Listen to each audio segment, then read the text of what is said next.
Ngaku punya anak dari Ridwan Kamil. Lisa Mariana bandingkan nasibnya dengan Atalia Praratia, beda. Hingga kini kisruh isu perselingkuhan Ridwan Kamil dengan selebgram Lisa Mariana masih mendapat sorotan publik. Alih-alih mengaku memiliki anak dari Ridwan Kamil, Lisa Mariana meminta hak anak dan pertanggungjawaban dari mantan Gubernur Jawa Barat tersebut. Meski sudah dibantah dan diklarifikasi Ridwan Kamil, Lisa Mariana tampaknya tak gentar. Ia kerap kali membagikan sindiran dan menyinggung Ridwan Kamil lewat Instastory. Belakangan Lisa Mariana juga menyinggung istri Ridwan Kamil, Atalia Praratia.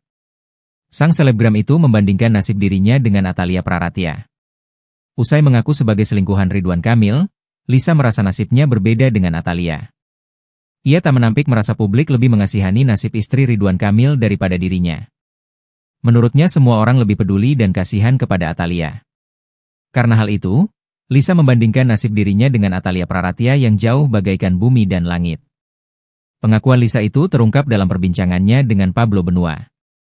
Dikutip dari Tribun Bogor, mulanya selebgram itu mengungkap alasan sengaja mengumbar hubungan gelapnya dengan Ridwan Kamil.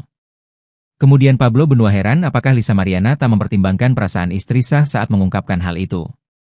Namun nampaknya ia tak peduli dengan perasaan Atalia Praratia, sebab Lisa ingin dikasihani seperti orang-orang peduli terhadap istri Ridwan Kamil itu. Kalau semua kasihan sama Ibu Atalia, siapa yang kasihan sama aku? Ungkap Lisa Mariana, dikutip dari Tribun Bogor.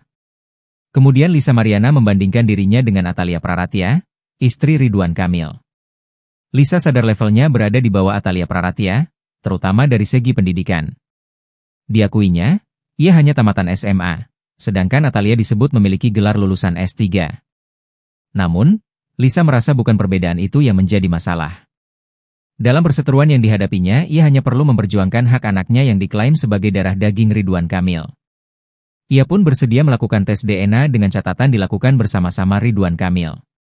Sementara itu, menjawab tantangan Lisa Mariana itu, pihak Ridwan Kamil pun juga setuju melakukan tes DNA. Melalui kuasa hukumnya, Ridwan Kamil memberikan syarat agar tes DNA dilakukan sesuai prosedur hukum yang berlaku.